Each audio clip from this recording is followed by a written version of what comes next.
Hello traders, Colin the Trading Canuck here. I'm going to go over this Swiss yen setup that I sent out yesterday, and I just want to show you what my thought process was behind it. Originally, we had this big bearish candle right here, which broke out of this ascending trend line. If you look way back, this thing really, it's been riding this trend line now since June. And I guess one could argue that even you could even draw it back even farther, depending on where you drew your touches, right? So there, and there, or here, here, and here. Either way, it kind of works out to the same.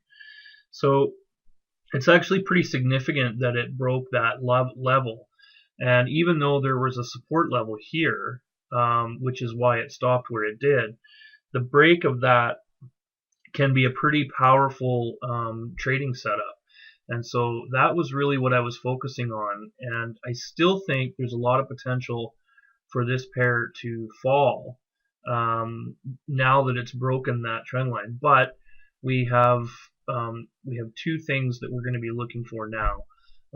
We're going to be looking for either a nice bearish candle that completely engulfs these two candles and gives us our entry in roughly the same place.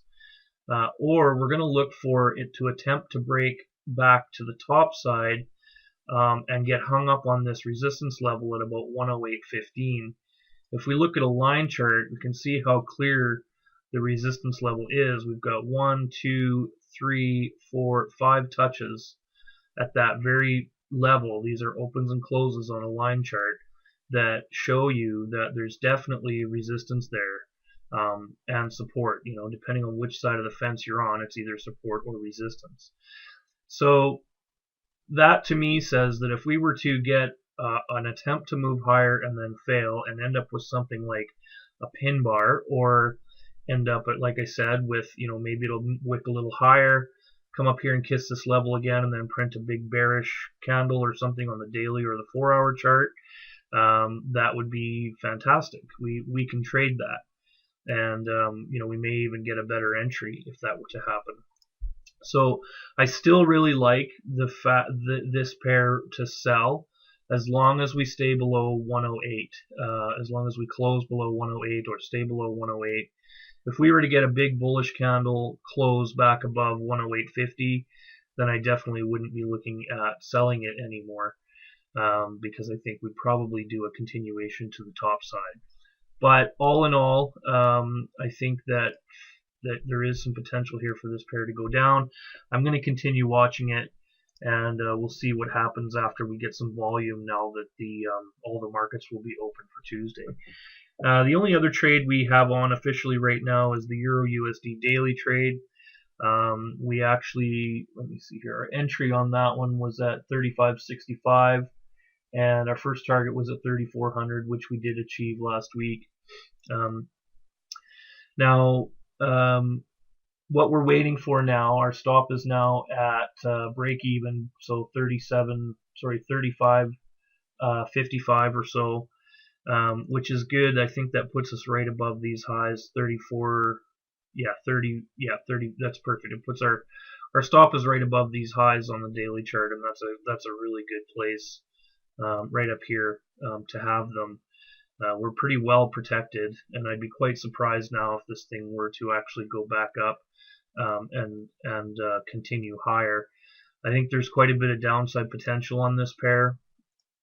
If we look at the weekly chart, this previous week's candle before last kind of tells a big story. I mean, if you look at this candle, we basically fell. We started falling last week.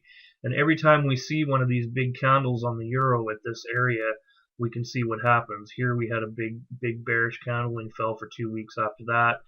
Here we had a big bearish candle from just slightly lower in the zone, and we went 1, 2, 3, 4, 5, basically 5, 6 weeks in the end. We just went straight down. Over here, again, we had a big bearish candle, came up about 61.8%, and then had another big bearish candle, and it just finally fell away.